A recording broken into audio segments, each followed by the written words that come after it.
Good morning.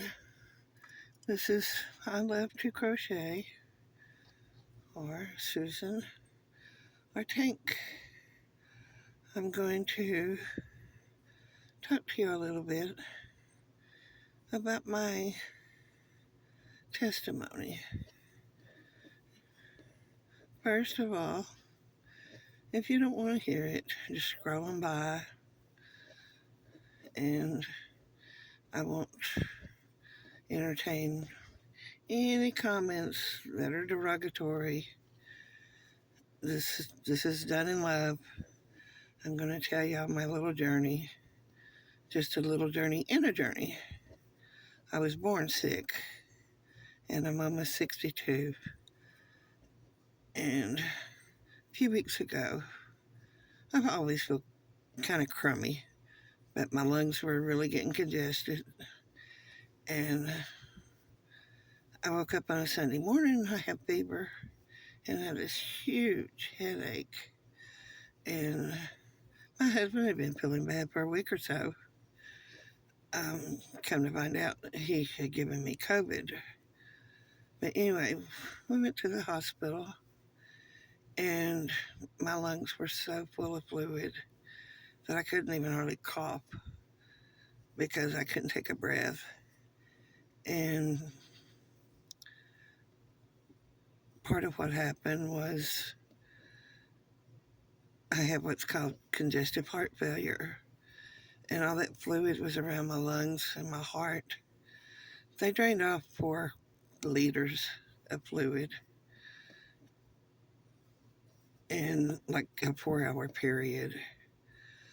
But the doctor asked me, said, "You having no trouble breathing?" I said, "Yes." That it felt like I had an elephant sitting on my chest. Well, they hooked me up to the heart monitor, and there was a little bit of irregularities there, but nothing to be concerned about. They always put you on a heart monitor now in the hospital. And I never could get my breath. They gave me an albuterol treatment, which I'm used to at home anyway. And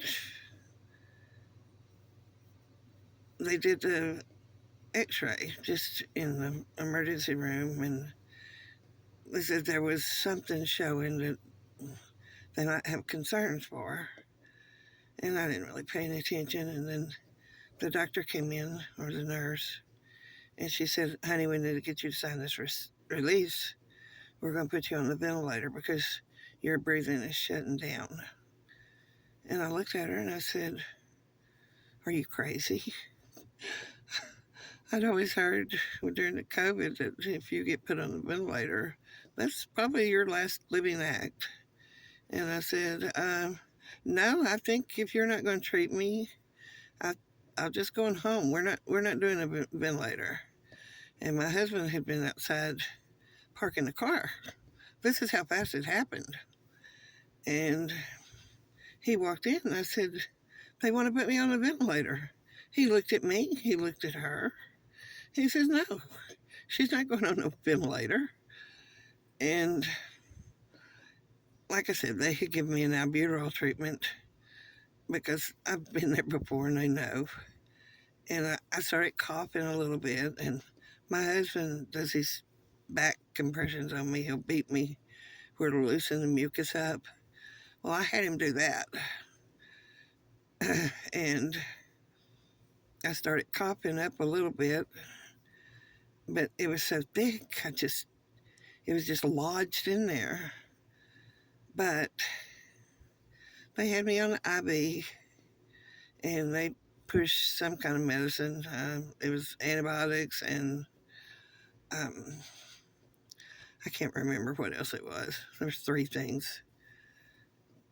And I told them, I said,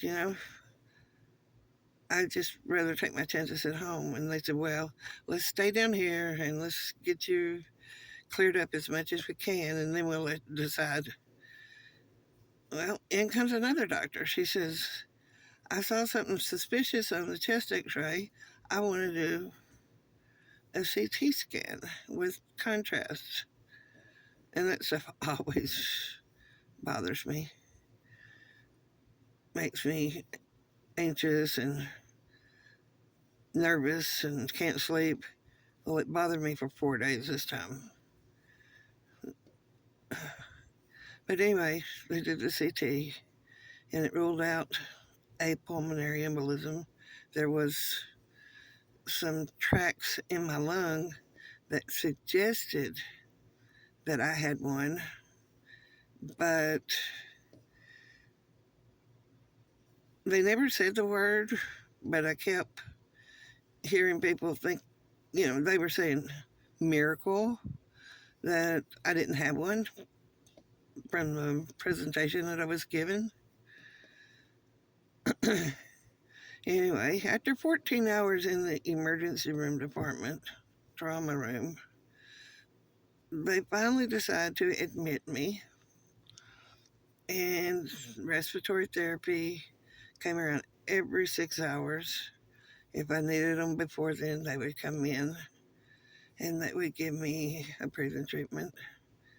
And they kept giving me blood thinner because they still were concerned about a pulmonary embolism. And after, I guess, 6 more hours, this gets so confusing because my mind is, when you don't have oxygen, you can't think straight. They did put me on oxygen, I forgot that. And I started feeling better. And every time I turned around, they were coming in, poking me, prodding me, which is okay. I know I was sick. I needed it. I was in an isolation room. I mean, very isolated. I was down a hall between two doors. There was 2 rooms down there, and nobody went in and nobody came out without isolation garb on. I'm not trying to garner anyone's favor by telling y'all this story. I'm just telling y'all what God did for me, because I went into the hospital that day knowing full well that I might not come out. And within 48 hours, my condition had improved so much. They sent me out the back door because the hospital was filling up with COVID patients. Yes, I had COVID. Was it that bad? No. Double pneumonia is worse than COVID. I guess it's perception. Um,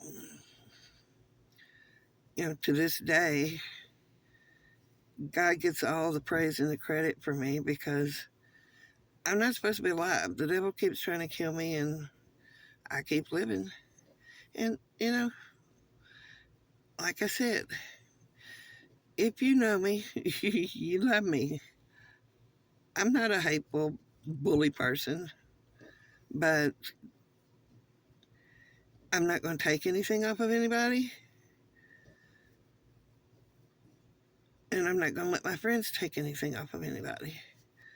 They don't need to catch flack for what they say. I don't need to catch flack for what I say. I'm telling you the truth. And the only person that I have to worry with is pleasing this God. And if I hadn't pleased God, He wouldn't have let me live. Anyway, I told Melissa I would give my little testimony here.